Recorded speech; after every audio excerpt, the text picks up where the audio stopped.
So, and then I wore that shirt again at my dentist appointment last week and found out the dental hygienist cleaning my teeth was a preacher's wife.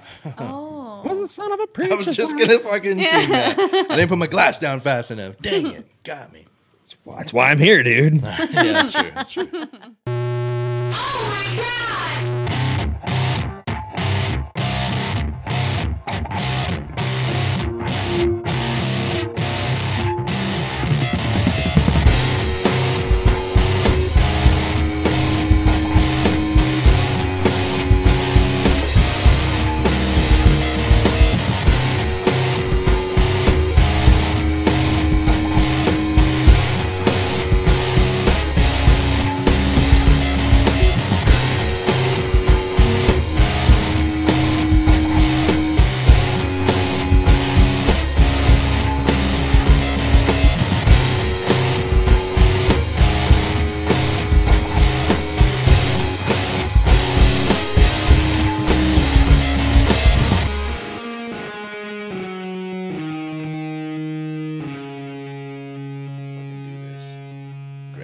Hold us up like that.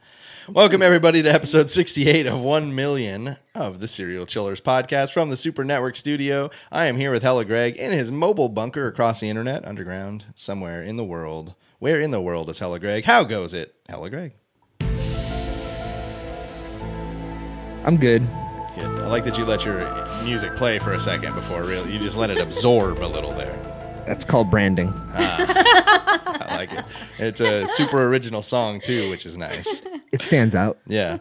Welcome back to the studio. Second time on the show. Completely different location, but welcome back anyway. Lindsay. Hi. Hello. And for the first time, welcome, Bree.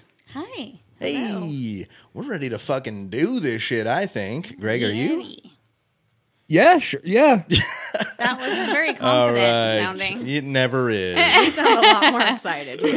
You guys know how the show works? Maybe. Let me explain it for anybody that doesn't. Each week I sit down with old friends, new friends, good friends, and bad friends to tell them the story of an infamous serial killer. Throughout the show, you guys can chime in on my story. And if you brought a story of your own that is true crime, dark, creepy, unsolved, or otherwise mysterious, please feel free to share it. Lastly, if you have questions about questions, make sure to ask questions because I cannot answer questions about questions if you never asked questions. Are there any questions? No. Good. Oh, good. Welcome to and let's play the Serial Chillers podcast.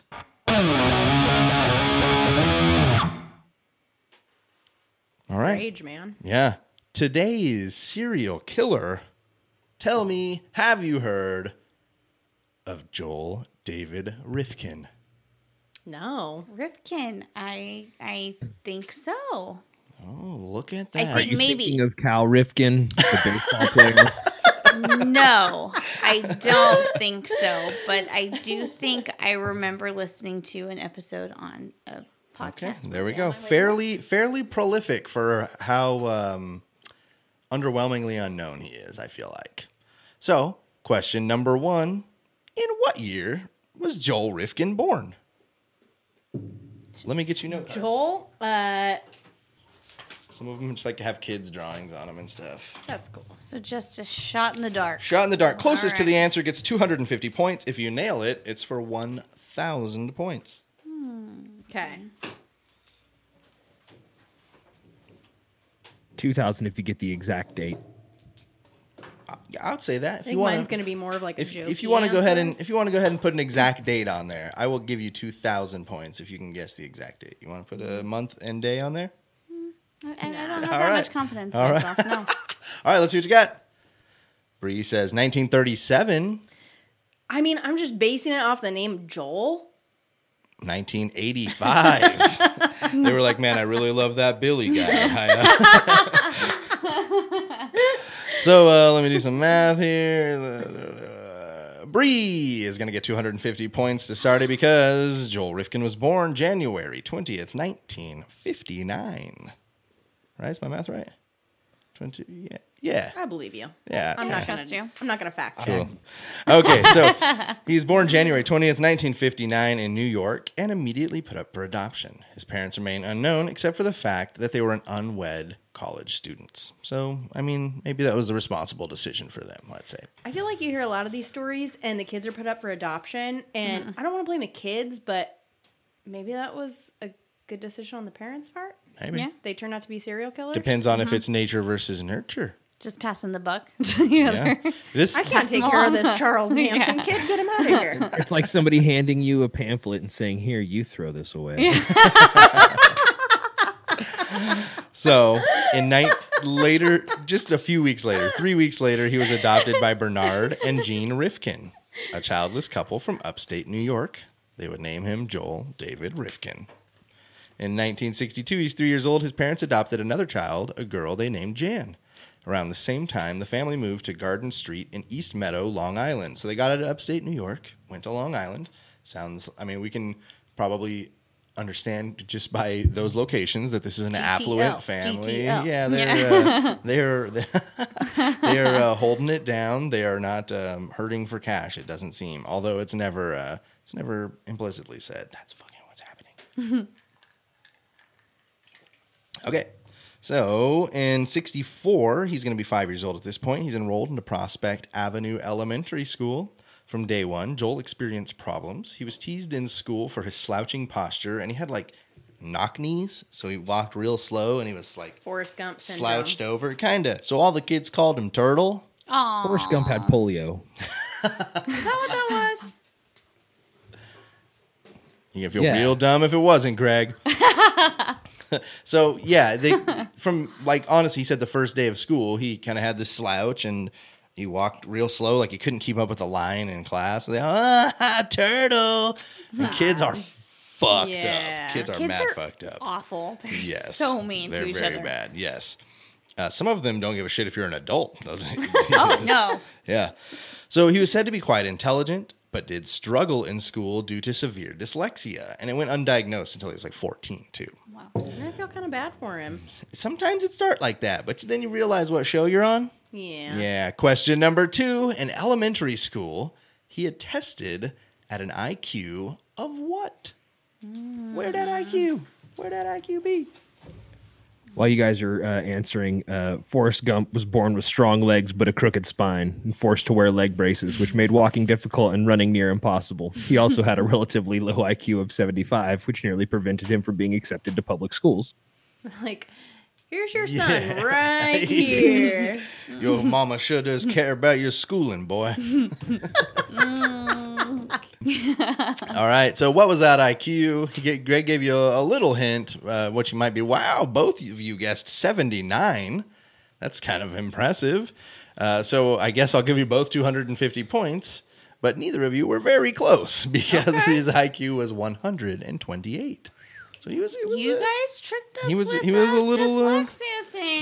he was quite intelligent for his disadvantages. Okay, so Bree's got 500 points. Lindsay's got 250. Hey, you're both on the board. It took Casey until question 12 last week to score any points. Okay. Yeah, so feel good about that. I think when this airs, it'll He be 2 has an weeks IQ ago. of 79. Well, we are both women, too. So. That's true. That is true. Yep. 1960. I can vouch for that. 1965. He's now 6 years old. But can you? I guess not technically. I don't want to. I'll check my privilege. He started to collect things such as sandstone, basalt, limestone, clay, and coal. He's like a little baby geologist. He's got solitary activities. Let's just put it that way. He was not Working with crystal Solo energies. hobbies. Yeah, I'm not sure if it was that. He did like to organize his minerals and rocks and categorize them. He had little collections and the little, if you ever took a geology class in college or anything, they had the little trays that were divided into 60 spots Yeah. and little rocks Super and fun minerals. going up to Columbia and you got to, pan for gold and find your little crystals and minerals up at the. Yeah. And you can do that abso-fucking-lutely alone without people calling you goddamn turtle. I think that was his. I think that was Every time where I brought anything back from Colombia, I got stopped and it was bad. I was talking about like the historical town by Sonora. He knows. So he finds solace in his solitary activities with his rocks and minerals. He does the categorization and organization of them, and he finds a pretty good joy in that. By the time he's 8 years old, he's enjoying photography and doing what he called handicrafts or building things. It seemed that he had nothing but fairly wholesome hobbies to this point, right? Like, he's not like, I like to skin cats. I like that he calls them handicrafts. Yeah, handicrafts Fun. or Sounds building like things. Sounds like some Bob the Builder type shit. Yeah. Like he's singing, he has a specific song he sings every time he does some handicrafts. Yeah, absolutely. He's like, Joel Rifkin doing handicrafts. Everybody get over here. Handicrafts. I'm doing handicrafts. I'm Joel Rifkin, man. Exactly like Handicrafts, get over here, dude. Hey, Mr. Hammer, what are we going to do today? Yeah. I don't know, Joel. He's like, I'm going to use you to murder somebody. But that's not going to be for a while. So, yeah, he's got some wholesome activities at this point. In 1970, his that. parents... Voice of reason there. In 1970, at 11, his parents tell him finally that he was adopted. I think that was their plan all along. They didn't want to let him go too long. I don't know what the right age is. I couldn't imagine that any age is an easy age, but they chose 11. I say tell them when they're young, like babies. Like 1.5. You're adopted, bitch. Better Low remember chance this. They'll remember. Like I'm right, actually not your mom. like Stop right you before they there. walk into kindergarten on their first day of school, I feel would be the most. They're going to be appropriate crying time for anyway, that. so you exactly. might as well just... Listen, today's going to be the worst day of your life for the next 18 years. Let's just get it all out. Get it all Let's out. just start it now. Let's just rip this Band-Aid off now. So perhaps coincidentally to the time his parents tell him that he's adopted, he starts to have sexual fantasies in which women fight over one another, sometimes to the death, and he is the prize. At 11. Like what kind of women? He called them gladiatorial fantasies. Like muscular, Like an amalgam. gladiator women. Yeah, Okay. yeah. And they would... This seems completely normal. Although I will say... But they're battling to the death for him. Well, I mean, do you? I mean, come. I see it. How many times All have right. men fought to the death over women? I just watched an it's true. episode of The Office where Dwight did that. So, Yeah. Yeah. All right, fair enough. I apologize for assuming To this be was... fair, we grew up in a generation that had American Gladiators. Yeah. He didn't. Yeah. This was 1970. Yes. Okay, so all right. Yeah, you can see. All right. In an interview with an FBI profiler later in his life, he discussed that when he was with sex workers, it was about the FBI profiler pretty much asked him, like, it was about the control, right? What type of control did you like and what did you have? And he said, they had more control than I did. It was just about the sensation for me. So like his admission, I mean, and you'll see later, he's quite open. He doesn't hide much. Like he, not that he was going to be dominated, but he was like even in that position where he was soliciting, he was paying, he was still like, you just do it to me? Like super timid and, like let them take control. So that was one thing about him is that they said as a psychopath, which I actually didn't, I'll admit, fully know until it was a very good interview with this FBI profiler, that it's not a mental disability, it's a personality trait, psychopathy. Mm-hmm. So I thought it was a mental thing. So one of the big things for me was how like openly he's just like, he's talking about it like he's making a fucking turkey sandwich, like everything that he goes into. So it's a I think that's a pretty common theme when you see interviews with these people after they get caught. yeah, Not all of them, but a Right. lot of them are just very like relishes in it a little bit. normal life for me. Yeah. Yes. Catching little boys or Yeah. whatever. So, that's his deal. That's his fucking deal. Weird guy. Okay, so in 1977, he graduates high school. He made it through, but he would never ingratiate himself with his peers or classmates, although he wanted to. He tried to join the track team, and they were like, get the fuck out of here, turtle. And they still gave him a bunch of shit later. That sucks, dude. Up, man. He pretty much went through all of school without really ever making a friend. Okay. Like That's rough. Yeah, I mean, it's by his story. I had at least like a friend in high school. So Yeah, thank yeah. you. Shout There- out yeah. to you, my one Yeah. friend. So he's he's just a lonely kid. He didn't go to any of the dances. He ate by himself at lunch. He didn't talk to anybody between or during classes, and he went home. And it wasn't by choice necessarily. No, he really wanted to be a part, but they just fucking hated him, and they were mean. In 1977, he's 18. He's going to have intercourse for the first time, and he's going to do it with a sex worker. He decided that he did not want to go to college a virgin, so he went to the Lower East Side of Manhattan and found someone that he could pay $20 to have sex with. So, before you continue, yes, this timid person who has never made a friend, according to his own story, thinks he's going to get to college and it's going to be completely different, and he's just going to be scoring left and right. Yeah, if he scored once, dude, he just can't go a virgin. They could smell it on him. We just got to score.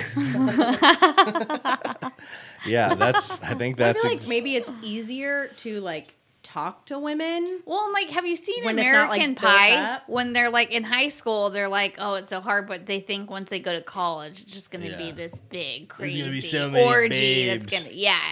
Porky's So I too mean, many maybe, yeah. Wow, Porky's, that's a reference. Maybe that's just That's it. what that was. I'm happy for that one. I haven't seen that movie in years. Greg's like, guess what I'm renting tonight? Hell yes. So Joel would find that he really, really liked the company of sex workers. After just the one time, he was like, oh, They are doing the Lord's work. this is what I fucks with. He goes to college and he drops out in like, what is it? He earns 12 credits. It's like 2 classes. 3. He said that he never stopped being bullied. He got to college and it was the same shit. Like, people gave him shit and they talked shit to him and they bashed him. Like, I feel like once you graduate high school, like literally no one gives a Nobody fuck gives about a you shit anymore. about like anybody else. No. Poor, I can't help poor but feel like he was little- maybe just a bit of an asshole. I agree, Like, because this whole thing, and I mean, obviously Yeah. it's his story, and That's- so he's that's not going to exactly say it. that he was an asshole. Maybe he was a dick, and like that's why people were dickheads back to him. They're like, dude, this guy's unapproachable. He's kind of an asshole. Not Like, That's impossible. the thing. You know, He's like the like, people- he's probably one of those people that when you're like, "Hey man, what's up?" He's like, "Pfft, "The sky. Why would you ask?" Yeah. Yes. Yes, Yeah. exactly. Man, you knew exactly what I meant. What are you up to? About 5'9". Like, I'm gonna walk this up. Yeah, you'll see when we hit some of the clips how fucking pretentious he really is. That makes a lot more sense Yeah. than just being Yeah. bullied. Yeah. Yes, yeah. Damn, So, nailed it. yep, yep. We'll see. Solved it. We'll see. We're Yep, good. exactly. All We're right. good here. I'm gonna just go close this here, Greg. Pack it in, boys. We're done. So while he's at Nassau Community College, he drops out. But while he's there, he's patronizing sex workers anytime he had the money to do so. He said that the bullying didn't stop. He could never associate with people, and he found it very difficult, even though he would really try. In 1987, his father committed suicide by overdose on painkillers due to the pain of the prostate cancer that he had got the year before. In August of 1987, question number 3, he will be arrested for the first time. For what? So there's 4 multiple choice options. You are welcome to stab at it if you just I'm like gonna to just. hear those options. I would guess. Okay. Write it down. I kind of want to hear the Okay. options. Like, I want to Okay, hear the yeah, options. that's the safe way. You'll get Okay, 4. I'll write. Okay, here's what I'll do. I'll write one, but I want to hear the multiple. Okay, you got yours written down? Okay, Yeah. multiple choice options are assault, burglary, soliciting a sex worker, or grand theft auto. Is it the obvious one, you guys? Or did he go do some other fucked up shit? Which one is it? Lindsay already wrote hers down. She didn't get a choice. Is it assault, burglary, soliciting a sex worker, or grand theft auto? I want to say burglary. All right. Bree says burglary. Lindsay said soliciting sex workers. Like, she had it to a T written down, and she's going to get 1,000 points because he was indeed arrested for soliciting a sex worker, an undercover cop. I mean, I feel like if you drive drunk 1,000 times, you're gonna get caught one time. That's a very valid point, and he did indeed get caught. He is arrested in Hempstead for soliciting a sex worker or soliciting sex from an undercover policewoman. He would successfully hide this arrest from his family, and he ends up just paying a fine. So he didn't even really have a court date. He went in and paid whatever, $250, and got the fuck out of there. Should we really be putting people in jail for soliciting. I think that's why he just paid the fine. They were Yeah. like, "Hey, get the fuck out of here! You didn't even touch her." Especially in the 80s. It's not like, Yeah. not like it is today. Like today, That's true, too. you go to jail for that. For Really? For sure, of the night you're going to because every cops episode about it, they take those motherfuckers away every night. and Really? you wind up in the city police blotter. So they put your shit in the newspaper. It's just your dumb That's face all rough. crying because you got Yeah. caught trying to get your wiener touched. It's just like, man, my wife's gonna baby's kill so me. mad. So in 1988, he is 29 years old. He's a late bloomer, right? If we know, like it's usually like early 20s when you start to see some real fucked up action starting to happen. He's just visiting sex workers at this point, which Lindsay agrees we should not be arrested for. He's enrolled in a 2-year horticulture study program at the State College of Technology in Farmingdale, New York. He made straight A's for 2 consecutive semesters. Hey, he's Which- Joel Rifkin holding it down.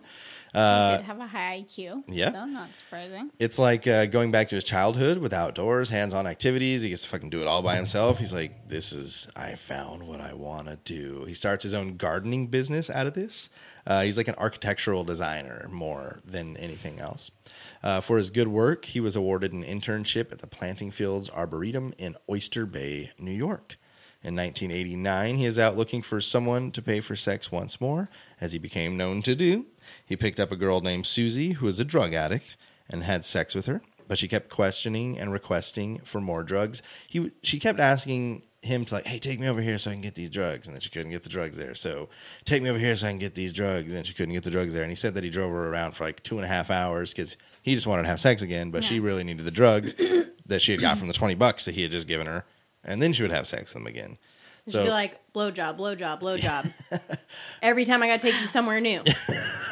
So That's the toll. you got to pay the troll toll. You want this? Yeah. If you want to get into. Yeah. All right. Boy soul.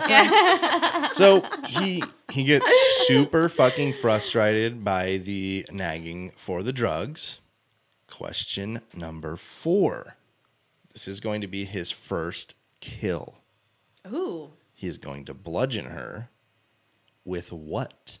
You can stab at this if you'd like. Okay, got he's four in his multiple choice car, options. Yeah, where is right? he? No, they went home at this point. They've gone to his home. It's been the stop that they've made. So fuck all this. I'm not telling you to get out of the drugs. We're going to my house. I'm going to do this shit, and then maybe we'll go find some more drugs.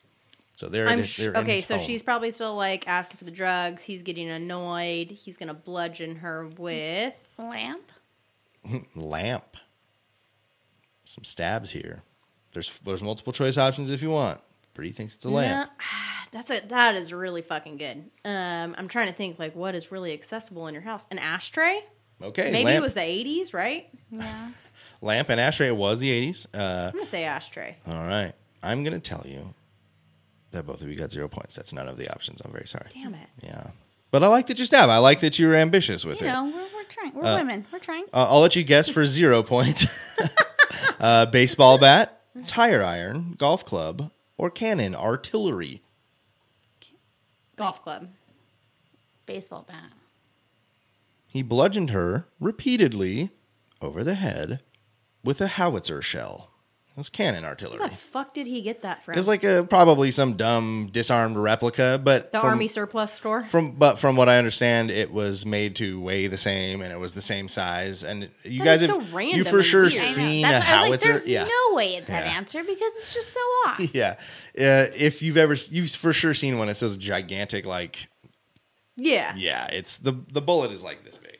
Damn, dude. So he just bashed her over the head. That it didn't end up killing her, but she was obviously unconscious. She fought very hard and would end up biting him hard enough on his finger that it drew blood. They wrestled on the floor for a while before he regains control and uses the howitzer shell to incapacitate her, at which point he can finally kill her by strangulation or smothering. He can't remember, and they can't tell, because he dismembered the body with an X-Acto knife over 8 hours, placed the body into parts in separate garbage bags, then stuffed her head into a paint can, and drove to New Jersey and discarded most of the remains in the woods and some in the Manhattan River. The rest he would just drop out of the car window as he drove around between the locations. So Just let like you soak that up for a second. a couple of fingers here. Was Cutco available at that time? Yeah, but he couldn't afford the payment plan. You can't hide behind Vector. I know who you really are. Yeah, it may have been, but remember, he's handicrafts. So X-Acto, he had that shit available. Yeah, so I feel like you would have to replace the blade so many times. I don't know. But maybe Just keep going away at it. I mean, 8 hours. 8 hours he did this. He cut all of her fingertips off, and that's mostly what he dropped out the window, was just separately dropping fingertips. Yeah. Like how casually too, like doop, doop, doop. Well, like I've driven behind people and I've seen them like flick cigarette butts out the window, and I've watched those bad boys bounce. I can just imagine like driving down the road and a finger just, like skips off the hood. Like, that guy dropped a hot dog, or on March 5th, 1989, some of the remains of Susie were found by an individual playing golf. It had washed up on the shore. In 1990, he's 31 years old. He picks up Julie Blackbird and has sex with her. Later, while she is not paying much attention to what he is doing, he hits her over the head with a table leg and left her for dead in the basement.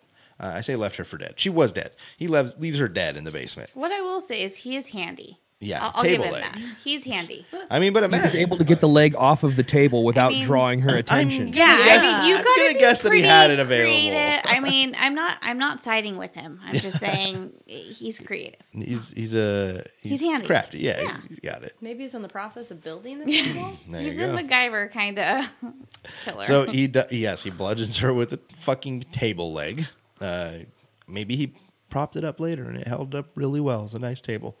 The next day he bought cement and a nicer knife and dismembered her body and placed it into the cement blocks. He then dropped it into different parts of the Hudson River. No part of her body or remains were ever found. July 13th, 1991, he brought home Barbara Jacobs for sex. He was able to bring her home because his mom and sister had left the house again for vacation, this time for nearly a month. So he lives with his mom and sister the entire I time was just throughout this thinking story. that. Yeah. But The whole loser, They vacation a lot. yeah, it makes sense now. Yep. So he's able to bring him to mom's house. Well, he lives there too. After sex, when she fell asleep, he clubbed her with the same table leg used on Julie Blackbird. Okay. Why is the table leg just hanging around? yeah. I'm not gonna say it's a common weapon, but it's for sure been used as a weapon before. Like it's But I mean, like the first time. Okay, Yeah, but it's like the to use starting it weapon twice? you get in a well, video you know, game. my guess is that he was like, "Hey, I'm going to now find a way to have a table leg around. It looks less conspicuous than having a baseball bat." And Because I think of a person going up to a table Like and ripping it taking off? that Yeah. third leg off. I'm like, hey, all this stuff's gonna fall off the table. You just take it off. Like, what are you gonna do? So yeah, I think it's just something that you know, Just you a got an spare old table in the table. garage or whatever. Yeah, I don't Like think it's just ready to go to just Yeah. rip off the table. Yeah. It would have. That's to how I picture it. It's very apocalypse. Like he walks up and flips the table with one foot and then steps on it and breaks the leg off as he walks by. How many tables is this guy going? yeah, through? yeah. No, well, that's what I'm saying. I'm like, what? It's an impractical tool. It's one Thank table you, leg. Greg. He's got it handy. I don't disagree with its impracticality. I like to think that he sanded some grooves into it for his fingers. Maybe so. Or maybe it was one of those like Personalized. nice kind of curved ones that starts kind of small at the bottom and just gets big at the top. Yeah. Yeah, that's the one. That's a good one. So he then disposed of her body in the Hudson River after he had skipped the concrete this time. She had actually fought back after the first hit to the head, but Rifkin got control. She was actually found only hours later in the river because he did not weigh this body down. Her Rookie mistake. Yep. Question number 5. Her death will initially be blamed on something besides a murder. What? Was she Suicide. dismembered? She was... Oh, sorry. No concrete or dismembering. I apologize if I said dismembered. He just threw her body in the river. Suicide. There are multiple choice options if you'd like as well. Can I take my suicide answer back? You can, if you'd like. If it's Yeah. on here, it'll only be worth $250 though. What is it being like? You're asking what it's being ruled as? Yeah. Initially, it was not ruled foul play. They said it was. Yeah, I'll guess suicide. Okay. Yeah, like a fall of some sort. Okay. So I have Because she was bludgeoned. drowning, Not that. head injury, drug overdose, or unknown? So you're saying suicide? They initially ruled it due to her street nature, I guess you would say, as a drug overdose. Her skull is cracked open, but we think it was heroin. Well, I hate to Heroin say does it. that, right? That's what the DARE program told me, and this is the 90s. I hate to say it, but we're talking about in the early 1990s. These are second-class citizens. These are people that, yes, exactly. Unfortunately, and it's not fair at all. But yeah, they're like, whatever, she's fucking dead. Yeah.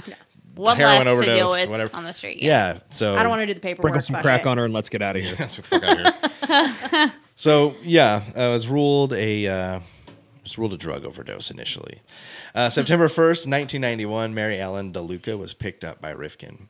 She would never even have to perform a sex act on Rifkin because before the sex act started, she began to vent to him about how tough life had been recently and how it was making her feel low and that she just sometimes wanted to die. So he strangled her to death. She never fought back, according to him. This is one of the clips I have for you guys. The fact that she said, I want to die, do you think she was just at a low point? You don't think she really wanted to die, do you? If she didn't, she would have fought more. No fighting at all, no wriggling at all, just do it. It was about the attitude I got back from her. So his contention was that since she had just said, I want to die, and she didn't fight back at all, that... I mean, that's not humanly possible to not fight back, though. Like, your body will do whatever it takes to survive. To not be fucking strangled. It takes like 4 minutes to fucking strangle somebody. To be fair, he didn't say she didn't fight back. He just said she would have fought back more. Yeah. That's true. He did say that. But then he said that there was no wriggling at all, which, to Lindsay's point, definitely probably did not happen.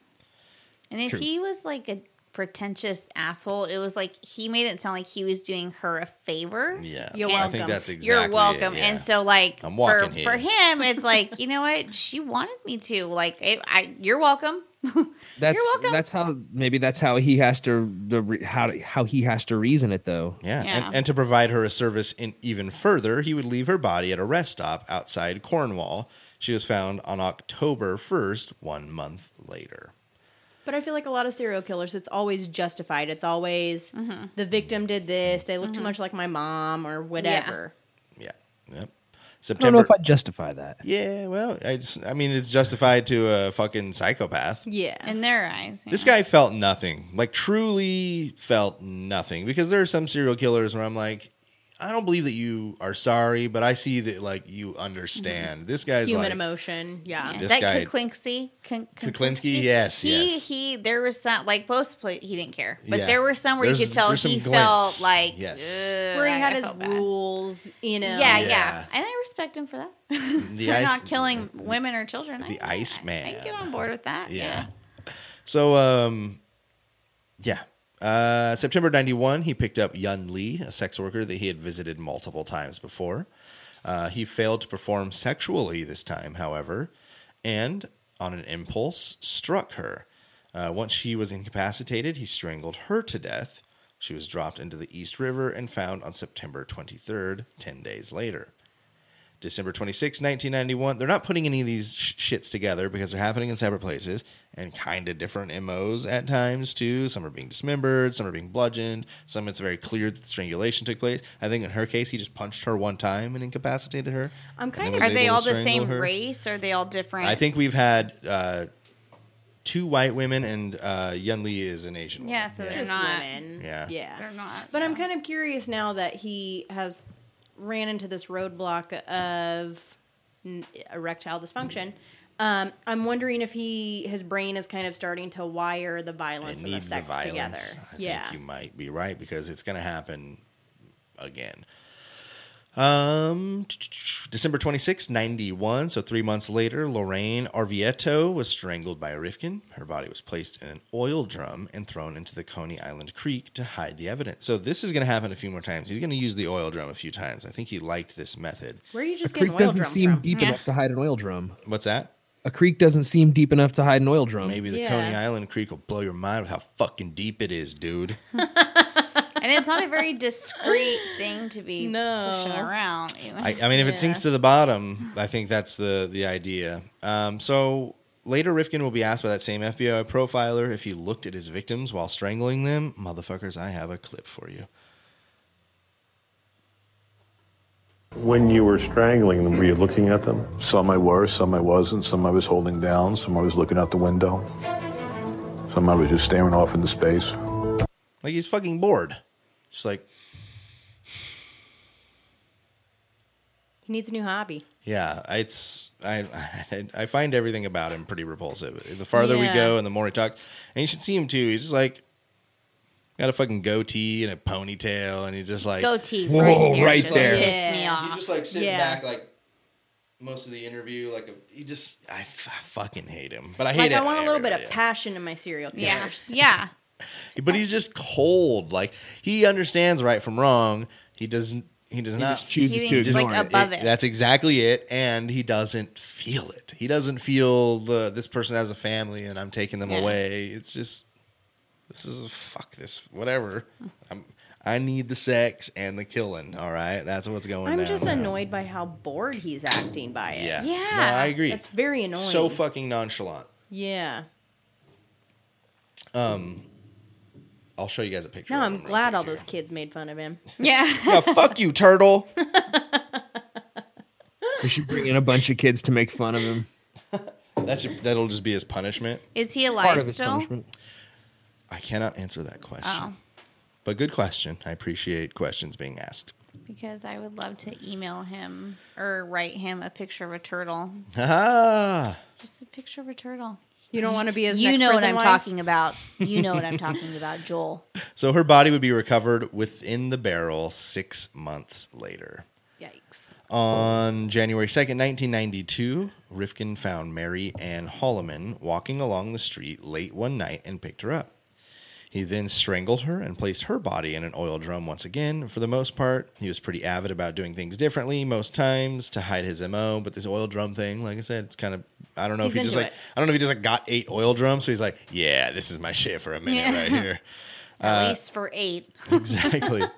In April of 1992, he met Iris Sanchez, who was a crack addict and a sex worker. So he switches here. You'll see pretty much everyone is also going to be heavily drug addicted Yeah. from here on out. They're not just going to be sex workers out there who are, you know, some of them I understand might be drug addicted, Hustlers. but they can talk and they can stand up. The drug addiction, do you think it's because it's easier, or does he feel like he's doing the world a service? I don't think he's a missionary. I don't think that's it for him at all. Okay. He doesn't give a fuck about anybody else. Because they're probably truly easier prey to. doesn't. I think that's exactly it. Okay. People will miss you a little even cheaper, less yeah. than they're going to miss the other sex Yeah. workers. Well, Gotcha. He's pretentious, so he needs to like feel better than somebody, and he's not a genius, so he's just like kind of average. Yeah. And I feel like that's probably what he's doing, is just going after the low-hanging fruit. No offense to any drug-addicted sex workers who may hear Right. this. Not to victim blame at all, but No, it's- absolutely yeah, not. no, but It's not his. He's just. I mean, lions hunt the weak The antelope. easiest prey. Yeah, exactly. Unfortunately. And he's very much a predator. So he meets Iris Sanchez. She's crack addict, sex worker. He strangles her during sex because he said it just came over him. But just like you said, he just needs this now. It's ingrained. He dropped her fully clothed body in a field near JFK International and covered it with an old mattress. How many bodies do you think have been found near JFK? Whew, I don't even want to answer that question. May 25th of 92, he meets Anna Lopez, a cocaine addict and sex worker. He picks That's her up. barely a drug addiction. Yeah. I mean, Well, after the 80s, if you were doing it in 92, so they're like, you're still doing cocaine. Like, dude. Come on, man, we're on to amphetamines now. Yeah, exactly. So he weak. picks her up, pays for sex, and just a few minutes after, he then strangles her. He drops her body off in the woods in Putnam County off I-84 in Brewster. So we're kind of rolling here. Like, I'm giving you all the ones we got some details about. He meets sex worker Violet O'Neill. He takes her to his mother's house, strangles her, and dismembered her in the bathtub. So he just, I guess, had the urge He's just like to getting really into it now. Yep. He threw her remains in the waters surrounding Manhattan. He made sure to spread it around so that it would not be found together. The torso was later recovered in the Hudson River, but that was all that was recovered. So he's also fairly good at like getting rid of fucking evidence too, it seems. July of 1992, they say no name number one. We can call her Jane Doe number one as well. Rifkin picked her up along the side of the road, slept with her, and then strangled her. Her body was placed in an oil drum and dumped in Newtown Creek. Later that month, Holloman's body is found in the Coney Island Creek, the same location as Lorraine Orvieto. Her body was recovered 2 days before Orvieto's. So I believe she was in there for 4 months. So 6 months and 4 months for his oil drum drops. 1992, Jane Doe number 2 was picked up by Rifkin, had sex with her, and then strangled her. He placed her body in an oil drum and dumped it in the Harlem River. So every fucking body of water that surrounds New York and Manhattan is... These all like verified kills. I believe, the ones that I put in are all the ones that some body part was found of, except the first one that he talks about where he dropped her in concrete But they're all like verified through investigation. They can link them all to him. Like it's not just his or word. is this him So saying, there "I are did there are an this"? amount that he admitted to, and there's an amount that is corroborated. I'm trying to Gotcha. bring you only the corroborated stories. Gotcha. Yep. That's usually how I try to do it. I might mention the other ones too, Yeah. but those are usually the ones that I'm like, nah, he said he killed someone. Okay, moving on. So, yes. Let's see here. And October 2nd of 92, he picks up Mary Catherine Williams, of whom he had previously dated. I think this was another sex worker that he visited very often, and they might have hung out a little bit more than just She the like sex workers. knew his name. Yeah. So he tried to strangle her and she passed out, but he said his hands got tired, so he just smothered her with his chest. Just like hugged her to death. I fucking hate this guy so much. Yeah. On November 16th of 92, he's going to kill Jenny Soto. Her body is discovered, question number 6, her body is discovered and has trace amounts of what drug on it? What year? 96? This is 92. 92. 92. I've got 4 options for you. There's not a ton of drug. You might find traces. So if you want to guess for the 1,000, Lindsay's up 1,250 to 500. Plenty of questions to go. We've got 13 total. This is question number 6. You go first. I'm going to guess crack. I'm gonna guess acid. Acid. Oh. That's a good one. That's interesting. Okay. So Jenny Soto is found with traces of cocaine on her body. All right. These motherfuckers are stuck in the 80s, you guys. I'm Does she getting get half credit for crack? It's partial. It's partial cocaine. Okay, so she is said to be one of the ones that fought for her life the hardest, kicking and scratching so hard that she broke all 10 of her fingernails clawing at him. She had taken a long time to die, so Joel decided to just snap her neck. It's one of his only victims that he didn't suffocate or... You have to There was have a some lot rage. of force to like break someone's neck. Joel was not huge, but he's not a small man by any means. Do you think he liked it more when they fought back or when he just smothered them with his chest? I think Or he did did it not matter? like when they fought back very much because he panics. Yeah. He's like, no, fuck up. He's insecure, kind of. Yeah, he does. I think he was like, oh, I'm not going to lose this. Like, I don't know this if you can tell us this, but did anyone ever get away from fighting back? No, That sucks. no one gets away. Yeah. So traces of cocaine. She fought him real hard. Police think she was killed around 2 a.m. He dropped her body over a rocky cliff. She landed at the edge of the Harlem River at the foot of Lincoln Avenue. She's discovered at 8 a.m. wearing only red and orange striped shirt. Her large gold shell earrings and her wallet full of pictures of her boyfriend were missing. Her panties and a syringe were found in Joel's room after he was arrested. 2 days after the body was identified, the police resigned the case. Astonished by Jenny's fight for life, Joel took a break for 15 weeks before killing his next victim. Let's take a break right here. Come back. Greg, story? Yeah, it'll be brief, but yeah. Okay. So let's take a break right here. We'll come back with a brief story from Greg. Come back, or I'll kill you. Yeah.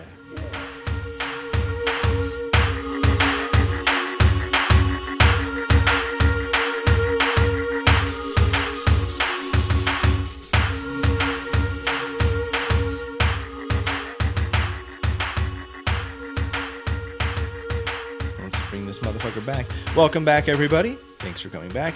We don't have to put forth any energy towards killing you. So, Greg brought us something brief. He's reiterated that many times before we started recording, so I imagine this will be quite short. But we have added in today, Hella Greg bonus question. It will not be numbered with the questions, but it is worth just as many and just as good a points as a regular question. Greg, you said you had it right out of the gate. Take it away, my dude. Well, I said I was going to keep this brief, so thank you for your time. No, this was actually sent to me by somebody on Instagram. I believe her Instagram handle is ASAP Meow, which I can appreciate. Yep. And she actually is tied into this. Her friend is actually mentioned in the Wikipedia article. But this is the Westroads Mall shooting. And it happened in 2004, but the question is, what time of year did it happen? Christmas. What big shopping season? Was it Christmas? Was it back to school? Or was it like the changing of like what is it, when all the fall stuff comes out? I guess that is back to school, huh? Yeah. All right, well. 50-50, back to school or Christmas. 250 points. Back to school? I'm going to stick with Christmas. All right, they split it. Greg, what was it? It was Christmas. It was the Christmas season. December 5th, 2007. That's when people are the most pissed. Totally. Dude, I'd be pissed going back to school was shopping, angry. though. I don't see myself being very happy going shopping with a bunch of kids all over the place. This kid was 19. He his name was Robbie Hawkins, and he went to this mall, went in, checked it out, went back out, got his shit. He had a semi-automatic rifle, and he had two 30-round magazines taped together. He made the quick clip. Yeah. Like for the one that they had in Call of Duty for so long. And he went out, he grabbed his stuff, he came back in with it in a sweatshirt. He got on the elevator, went up to the third floor of this mall, stepped off the elevator and just kind of opened fire on people. He shot up. I think there were 9 deaths, including himself, because he ended up shooting himself. And there were 6 non-fatal injuries. But according to the young lady that sent me the message, on the surveillance footage, he stopped and had shot at some teddy bears while he was storming through the stores. And what a dick. He's just real mad. Yeah, I mean, apparently he was just a complete dickbag. So the girl that sent me the story, her friend was dating this guy for a minute, and then off and on for a while, and then broke up with him. And then 2 weeks later, he went and did this shit. It's not your fault, girl who's dating him. Okay. Yeah, no, totally. It's absolutely not her fault. But they did mention her in the Wikipedia article, so a little bit of notoriety there. Heavy, yeah. That's the Wikipedia article you want to show up on. It's just a story I could go the rest of my life without having known happened. You know what I mean? Well, I mean, just so I'm many. Go you see it all enjoy the rest time. of my Saturday night. Yeah, I've been in the mall recently. Well, no, it's just a story that you see happening all the time. You see in the news. There's constantly these mass shootings that continue to happen, and it's really sickening to just keep hearing stories like this. What year was did you 2007. Oh, 7. Yeah, I mean, a little bit OG. It's rough. Yeah, this is way back. This was shortly after, what was it, the Dallas Sniper, or not the Dallas Sniper, the DC Sniper, the guy that 2 dudes. Yeah. So I mean, that was around this same time. There was still a bunch of stuff like this happening. It was just, I don't know, publicized differently. Wow. I mean, it just hasn't stopped happening. Yeah. It's just now we have social media, so we see Spreads so everything. Yeah. Yeah, we didn't have MySpace Live. Yeah. Is there anything else from the story, Greg? No, he did. Thanks for bringing us down. Yeah, man. I'm sorry. On the podcast about serial killers, I brought a mask. I brought a spree killer, and I'm the bad guy. Yeah, thanks a lot. Spree killers depress me more than serial killers. I'm happy to be here. Yeah, thank you, Greg. Awesome story. I mean, it's not an awesome story. Not what I heard. No, yeah, I'm significantly more depressed now after hearing that. But I mean, some shit happens. Awesome story. Good job. We've only covered 3 murders by Joel Rifkin too. So, December 21st, 1992, the body of Mary Catherine Williams was found. Joel killed her about 4 months before this. That's another oil barrel. So he's gotten 4, 6, and 4 months out of these oil barrels. That's the longest he's getting besides the non-discovered bodies. We need to keep a tally. of Yeah, all these. I don't want. There's some tallies I can keep. This is just not, you guys do the tally. You got no cards there. February 27th, 1993, he kills Leah Evans, who had 2 children and was out working the street for drugs that night. She had dark brown hair, was only 4'9" and 95 pounds. He's going after the weakest people.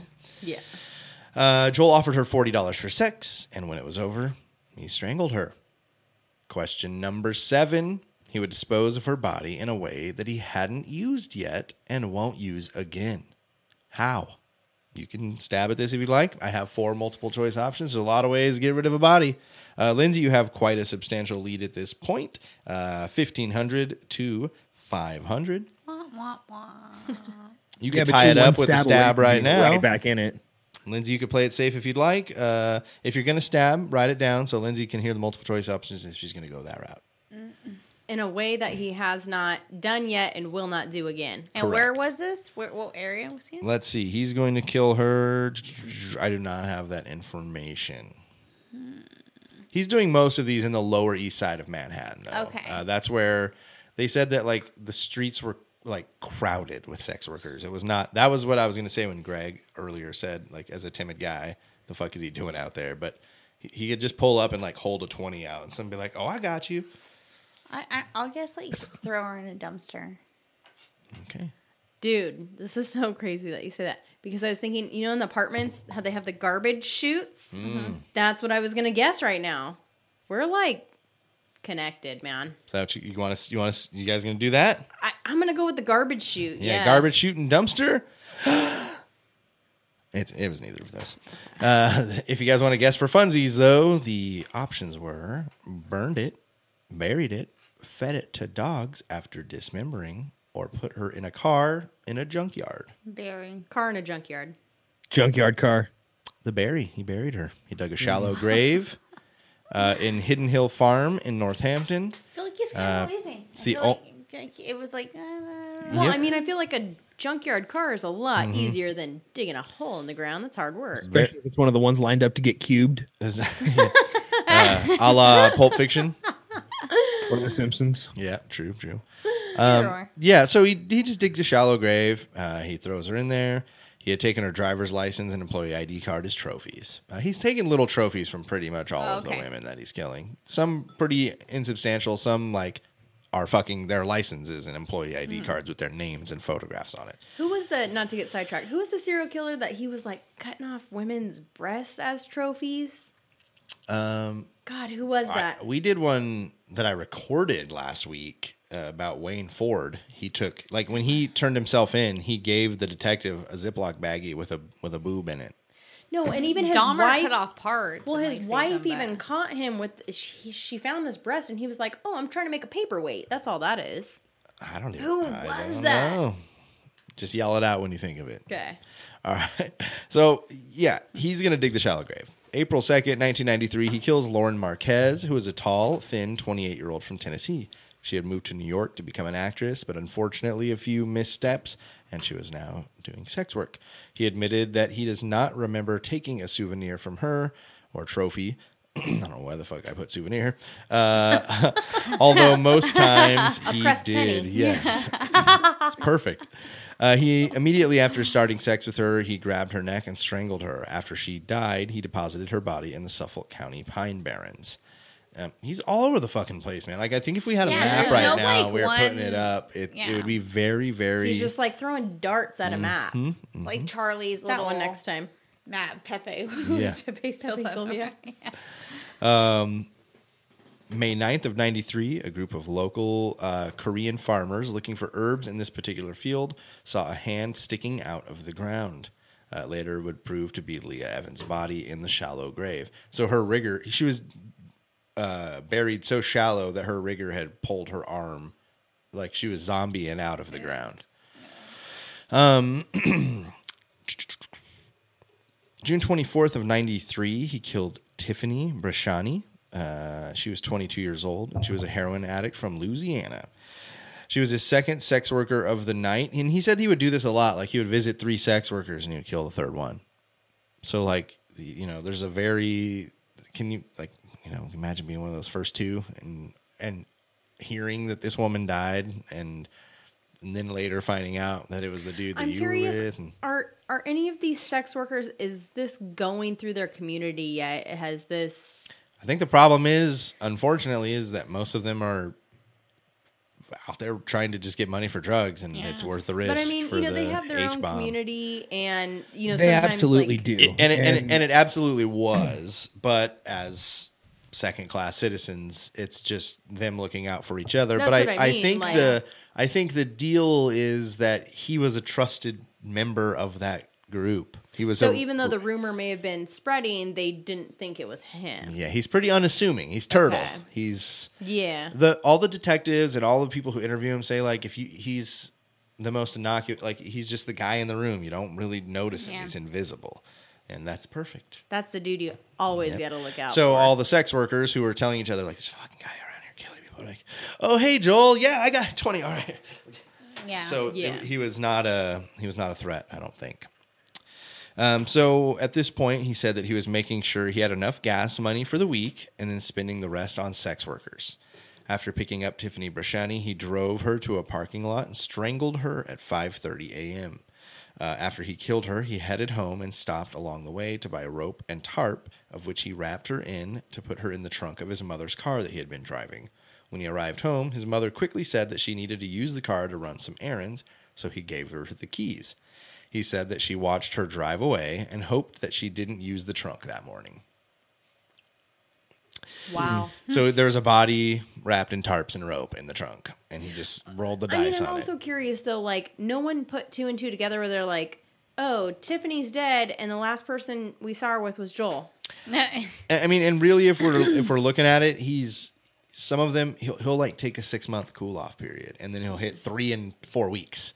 And then he'll take 4 months off, and then he'll hit 4 in a month and a half. And I think that's kind of like before anybody realizes something is happening.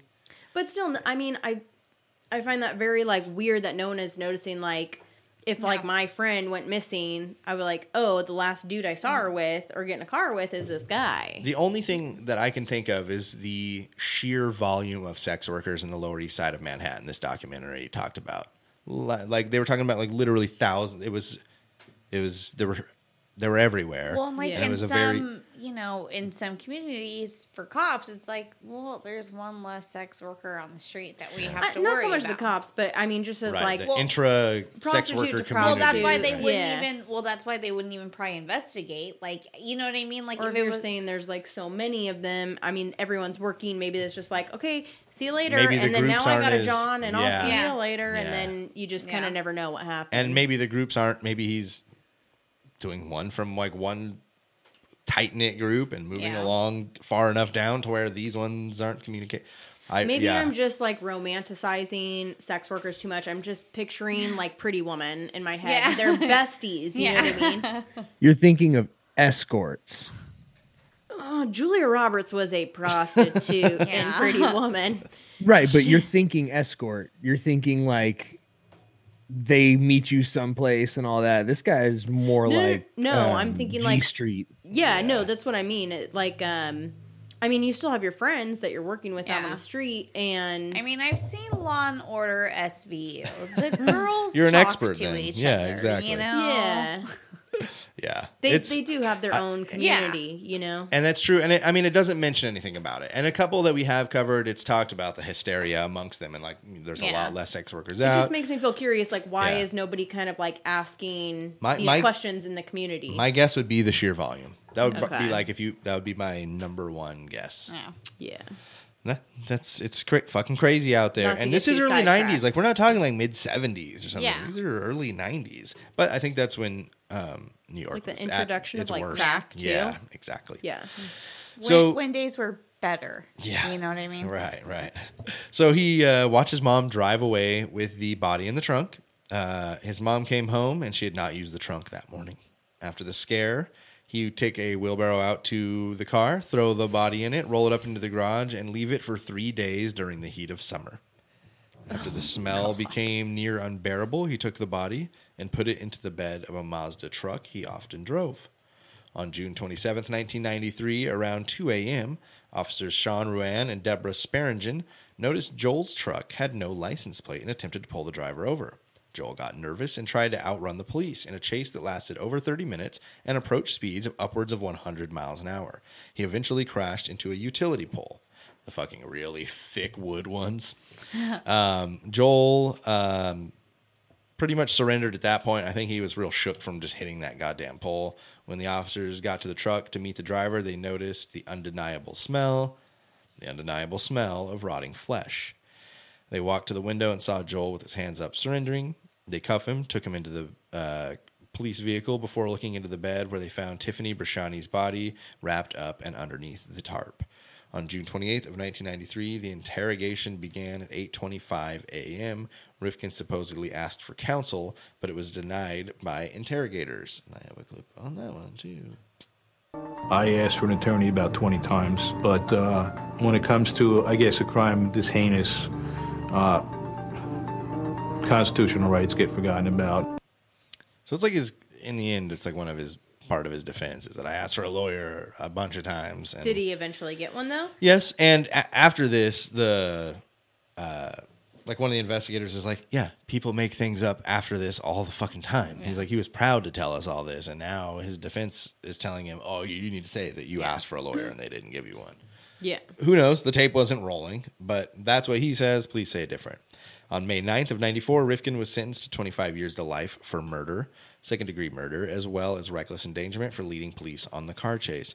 Rifkin was transferred to Suffolk County Jail shortly after the trial, where he pleaded guilty to 2 more counts of murder. He received 2 more consecutive terms and 25 years to life in prison. By January of 96, Rifkin's going to be charged with 7 slayings and the reckless endangerment. Question number 9. New York does not have a death penalty. At this point, how many years has he racked up? So he's got 7 confirmed. Deaths. He's been charged with 7 murders and the reckless endangerment for the chase. How many years does he have? Is he serving right now? Closest to write it down or say it? Whatever you guys want to do. You seem trustworthy of one another. You can just say it if you'd like. Okay, so they don't do death. No death penalty. They just he's got 7 charged murders and a reckless endangerment charge. How many years is he currently serving for those? January of 1996. I'm going to say 3 life terms. I'll say 7 life terms. So give me the amount of years. 180. I'm going to say, we'll say 95. Bree's going to get it. It's 203 years at this point. Yes. Why do they do that? Just say you're locked up, motherfucker, forever. I have a clip for you later. I've watched Orange is the New Black, and I think I've seen them being like, you're sentenced to, consecutive, it'll put you out. It's mostly because if 2 or 4 or 6 of those charges get dismissed somehow, they're disproven by DNA evidence, he's still got a life sentence chilling on top. He's still, okay, you got those 6, we take 170 years off, but you still have the other 33 years that you have to serve for that murder or whatever. Okay. Yeah, that's the main reason for it. That's insane. So we know that he's charged with those 7 murders at this point. We're going back-to-back questions here. How many did he admit to? They said that it was... he is saying initially to detectives that it's more than 1, but less than 20. So we know it's over 7 as well now. So a number between what he 8 admitted and 20. to? That's what he's going to admit to. How many he admitted to? Bree's got 750. Lindsay has 1,500. Gotta get some right. Because he sounded like he was... I don't know. He sounded like even though he was kind of admitting to them, he was kind of putting the blame on them too. So I'll say 7. Just going to stick with no more. He's admitting to the 7 he's been charged with. Lindsay. I'm going to say 13. 13. Lindsay's going to get more points. He's going to admit to 17 murders. Wow. Yes. He talks about with the FBI profiler how he is just able to replay them in his mind, like videotapes. And the FBI profiler is kind of funny. He's like, yeah, I'm sure you can.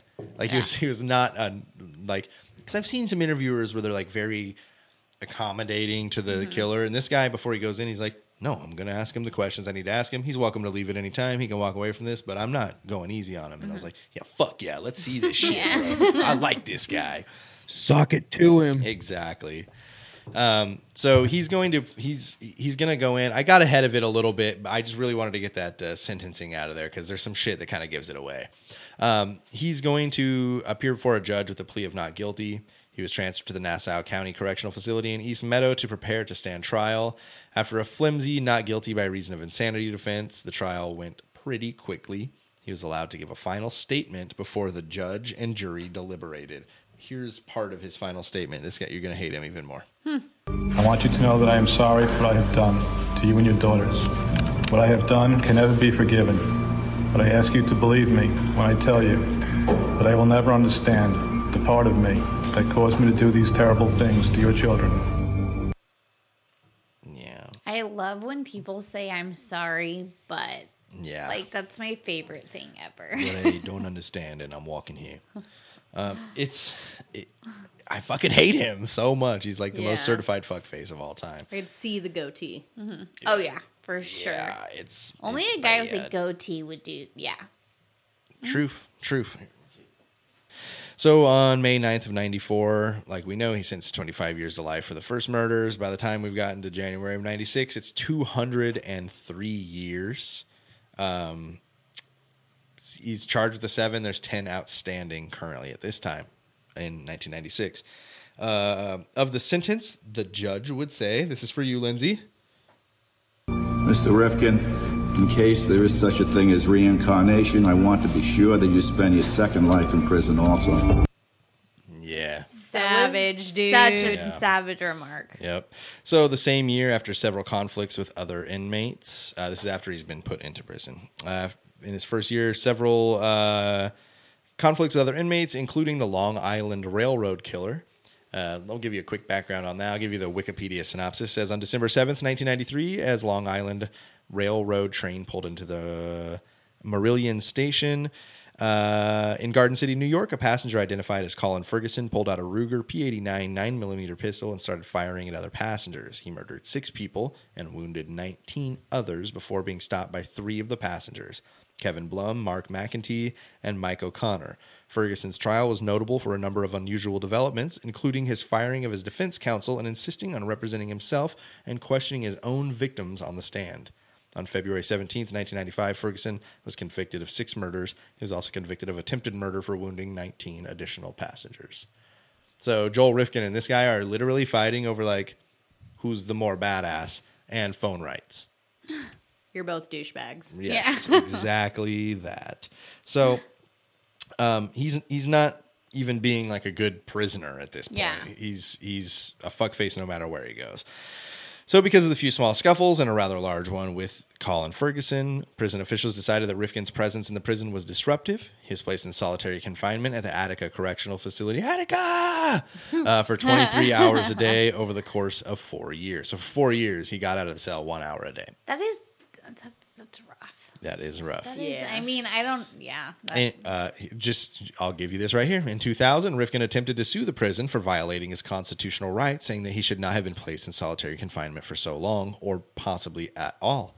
The court, however, ruled in favor of the prison. Of course. Corrections officials say Rifkin is, as of 2001, imprisoned with more than 200 other inmates at Clinton who are not allowed to mix with the general population. So he's in with 200 other dudes who are also too big of shitheads to be with the gin pop. Yeah. In 2002, New York Supreme Court rejected Rifkin's appeal of his convictions for the murder of 9 women.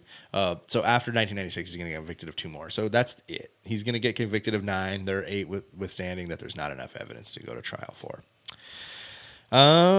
Once asked if his actions were based on his childhood and if he'd kill again, I've got one more clip. No, 2 minutes. Here we go. So pretty much the guy says, like, what, was it your parents? Was it Joel Rifkin? Showing him a picture now, giving him a Joel Rifkin picture. The dude wishes so hard that he was Salvador Dali. Joel Rifkin. Here's the clip. So, was this your parents? What was the abuse? What was that? And would you kill I don't really again? feel like his parents. Well, that's exactly it. It's like most people think But- you've got to have a fucked up life to. Yeah. But foster, I mean, what he was He was foster. adopted at 3 weeks old. Still, it's just the psychology behind it. Yeah, Without and your he- birth and at parents, 11 years that's- old. I mean, it's So here's his response to all that. They're looking for the cigarette burns. They're looking for the broken bones, and it's just not there. And that's one of the big mysteries for them and me. I'm not 100% evil, and I'm not 100%, not. It's a mix, unfortunately. Now the memories are the reverse of fantasies. Now I wake up.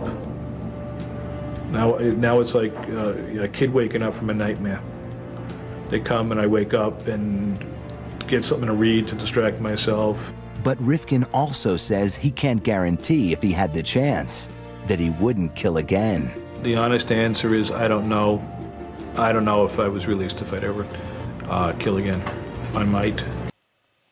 that's like such an entitled The answer. answer is yes. It's like Release me and find out. I was gonna say, Yeah, if you're doing exactly. 203 years though, it's like, what's the point of being like, no way, I don't think so. I'm rehabilitated now. It's like, well, yeah, fuck yeah, man. 203 years, fuck you. Yeah, I'd kill you. I'll kill you right now. Get the fuck out of my face.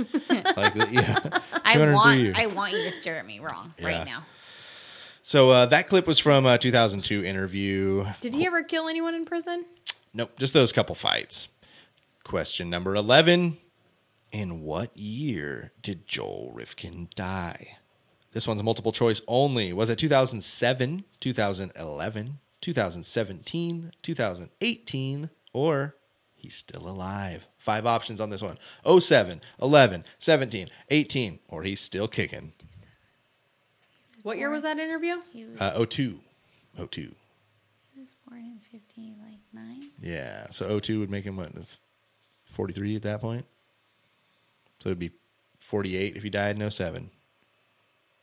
What are the answers again? 07, 11, 17, 18, or still hanging around. I think that fucker's still hanging. Yeah, I'm gonna say he's still alive. Double still hangins. You guys are both getting 250 points because that motherfucker is, yes, he is still alive. Joel Rifkin is He's now. not that old. Now we can send him a turtle picture. Yep. Yeah. High five. He is now serving his 203-year sentence in Clinton Correctional Facility and is eligible for parole in year 2197 at the age of 238. Nice. One more question here at the end. Do they check your mail if you send something to the prison? Could we send him a picture of a turtle? I'm sure they check the mail, but I don't think they're like A turtle seeing picture what's. would Yeah, be- exactly. They're just saying But they I mean, don't like, put can he drugs in it. reject the mail? I have no idea. A Let's lot of see if serial he just- killers write back to anybody. that And I writes think them he'll just about. be excited to get a piece of mail. Let's send it from like a P.O. box, though. I've got one. Yeah, well, For the show. I don't want to share my own address Yeah. with this guy, but due to his past with women. But I would be down. How about Let's do that, please. Can we just get a lot of drawings of turtles and just daily? Can you have your viewers send in drawings Yes. of turtles to us? All right, everybody send turtle drawings. 1175 Shaw Avenue, Suite 104, number 406, box number 406, Clovis, California 93612. Preferably a turtle walking the way he used to walk. You know what I mean? Like on his hind legs. Let's just so get we a know. nice compilation, send them into the prison. Yeah. Okay, Whatever we you feel got like would make requests this from best- Lindsey and Bree, guys. Let's see some toidles. All right, so I've done the math, and Bree, you're behind by 1,000 points. So on So this next it question, was you got to close. stab. There's one more question. You're gonna have to stab. If you stab and get it correct, and Lindsey does not get it right, I would just wait for the multiple choice. Be safe. It will be a tie, at which point Greg will create some type of artistic challenge for you guys. So that happens in an event of a tie, which has happened more than you think. It's probably happened like 8 or 9 times over the history of the show. There's been some pretty impressive drawings. Yeah, I think I tonight the have next some, is gonna actually. be, I'll show you. Play-Doh. Oh, I Forfeit I that think to I have some Lindsay. I Play-Doh. have no artistic Okay. abilities. Okay. So you're going to have to stab. You may stab if you want to just blow shit out of the water and be the first person to ever score 3,000 points on the Serial Killers podcast. Question number the last. What TV show had a subplot of one episode based around the name Joel Rifkin? Was it... Oh, wait. You got a stab. Forgot. Seinfeld. Was it A, Friends, B, Seinfeld, C, Brooklyn Nine-Nine, or D, Will and Grace? They're all New York shows. Seinfeld. Happen in New York. Friends, Seinfeld, Brooklyn Nine-Nine, Will and Grace. I'm going to say Brooklyn Nine-Nine.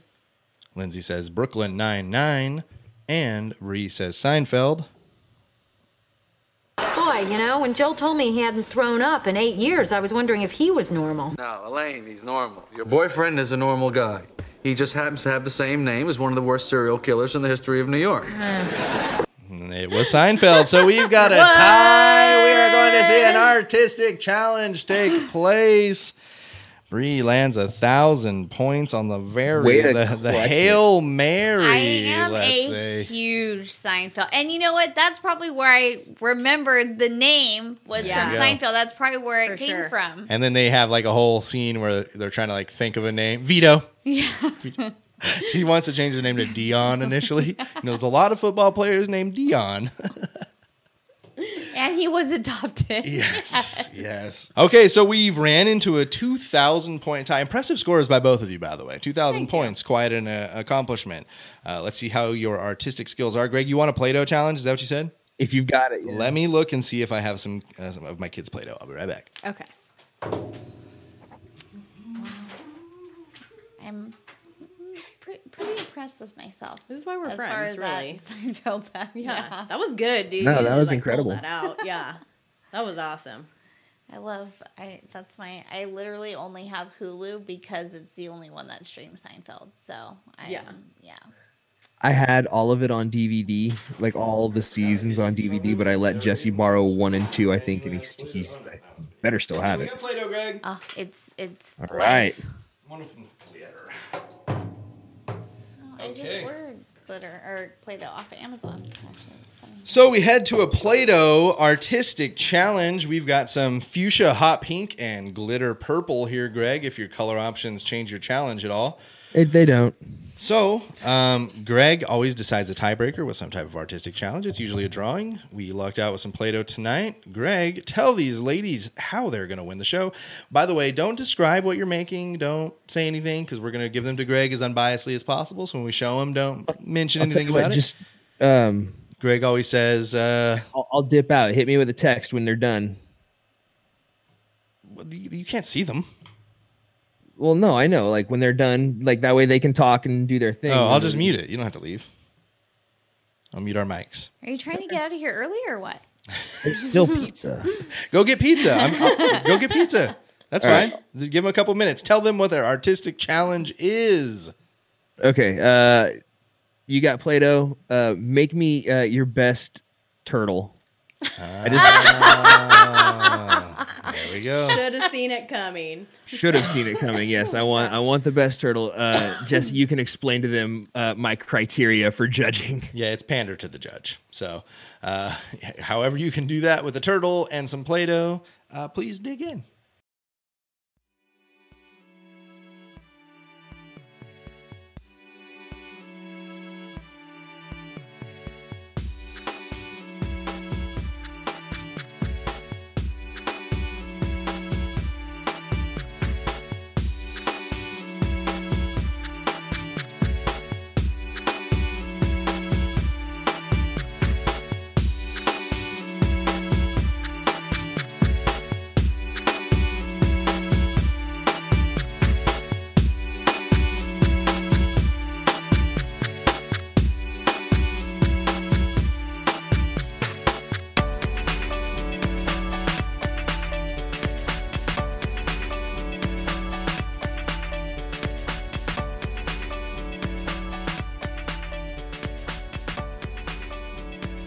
All right, we've got two. I don't think his legs are gonna stay on there. I'll hold them together. Okay. Okay, Greg. Here is. Let me grab some turtles. I'm gonna bring you across with a pink turtle here, Greg. I'm gonna be bringing it into your screen here. I'll get you a full. Remember, don't say anything about it. I didn't. I said it was a pink turtle. Man. No, not you. Them. Oh, okay. Okay. Let me get it here so I can see what you're seeing. Okay. All right. That's some texture to the shell. There's a tail there. I see it. I can appreciate it. Yep. It's got this little snapping turtle-like in the thing. It's a very sea turtle body with a snapping turtle head. I'm gonna have to dock points for that. Okay, so let's get you Toidle numero dos.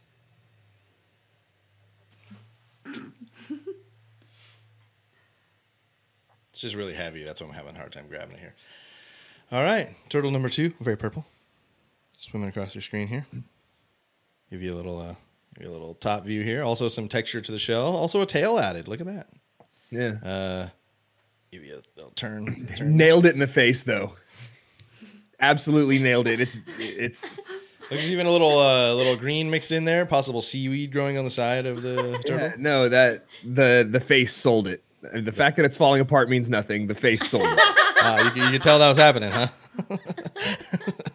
All right, so this is the winner then right here, Greg? Yeah, the purple face gets it. Congratulations, Lindsay. Your turtle just won you the artistic challenge. Let's get a picture of these before they get smashed or tried something. to make him look angry because of this Yeah, the podcast we were on. Right? All right. So I tried to go with the theme here. You know, we try to bring some positivity to the otherwise dark situations, Bree. I think that's really what happened in the end. Next time I'll make him and he did have a little tail. I tried to make it a little small. All right, here we go. Reese is much more structurally sound. Greg thought your sea turtle face made it happen, Captain. Okay, pick him up. he looks like he's saying, "Water, water."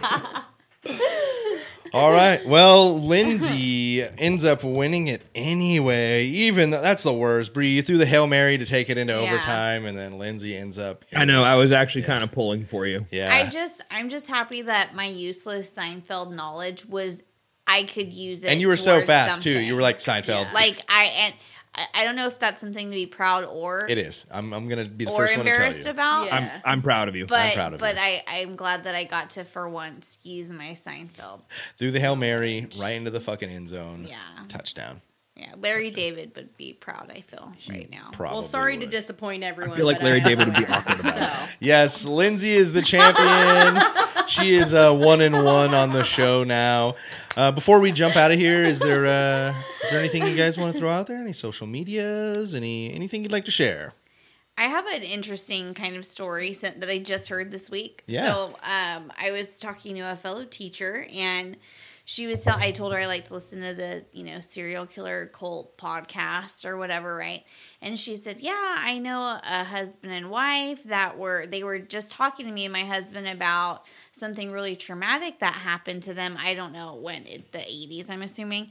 Anyways, she said that her husband was hogtied and, yeah, I see the look in your eyes. Yeah. Crazy. He was hogtied and he was forced to watch somebody do something to his wife, and he put cups on the husband's back. And as they were telling this story to the person I know, she goes, "Oh my God, did you guys know that was the Golden State Killer? Because he used to do that to his victims." I was just gonna say that. They were not aware that was something that he did. So they're making some connections in their own now lives. they literally just found out within 6 months that it was the same thing. Holy shit. I was just gonna say, do they know? They didn't know that it was Wow. they didn't know that he had done the cup thing, but when she had mentioned it to the person I know, she was like, did you guys ever mention the cup thing to them? And they Did he have a little teeny tiny dick? Yeah. That's the first thing they asked, actually. Really? No. Yeah. Well, that's like the report on him is that he has a micro penis. Oh. Like a very, very incredibly tiny little bean. So, off the cuff, I know, but yeah, fucking crazy. No shame. No shame in that game. No shame in that game. Yeah, I suppose. Lindsay, anything you'd like to share? Follow me on Instagram, Do guys. it. Callaway Hair Co. Yay! They're fun videos. Like I find myself watching you dye hair quite a bit. I'm glad you like my videos. I try. Put a lot good. of effort in. They're good. Go watch those videos, y'all. And if you're cruising through our town, get your hair done by Lindsay. Thank you. Book your appointments ahead of time. She's booked. Yeah, Okay. no new appointments for the rest of the year. Sorry, folks. Yeah, so when you're cruising through in 2019, holler for $1. There you go. I have like 15 followers, and I'm pretty content with that. So. Cool. Do you want to throw it out there then? You want to get 18? I don't even know what my Instagram Bree.babes _ There you go. That's what it is. So 2 E's. Get Bree to 20 followers, everybody. I would be happy with 19. I'm not going to overshoot it, so... I am liking this Play-Doh too, by the way. I'm glad that it's acting as a therapeutic aid to you as we finish up here with our serial killer podcast. Decompress after the episode. Yeah, no, I'm going to go home and watch scary movies after that. Nope, Making Murder 2. That's what I'm doing. Nice. You're kind of making me want to watch that now. Of course, over there, Hella Greg. What? Is there anything you'd like to throw out there or share with us here at the end of the night? At Hella Greg on all your favorite social medias. And I think that's all I got. Is it Hella Greg? Yeah, Hella Greg. Don't say hell of. Please don't. So hell of, that's O-V. No, it's okay. Don't say that ever. Yeah. Like Hecka, but Hella. All right. Well, congratulations, Lindsay. Thank you for being here. Thank you, Bree. Thank you, Greg. And thank you, everybody, for listening to episode 68 of the Serial Chillers podcast. I'm going to go follow Bree on Instagram.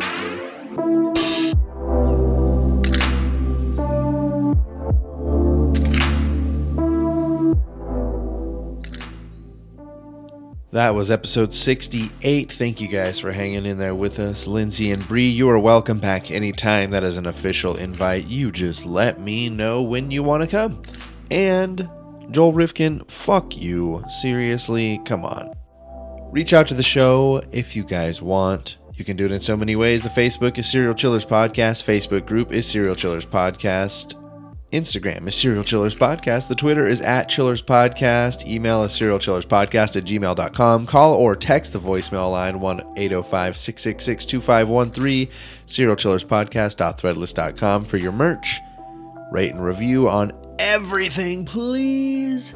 Patreon.com/serialchillerspodcast if you'd like to support us in any other way. We just finished giving away $100. We kind of try to give back when we reach certain levels, so we're working on some things like that for the future already. We like to give back. Remember, don't talk to strangers.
This has been another presentation from SUPRnetwork.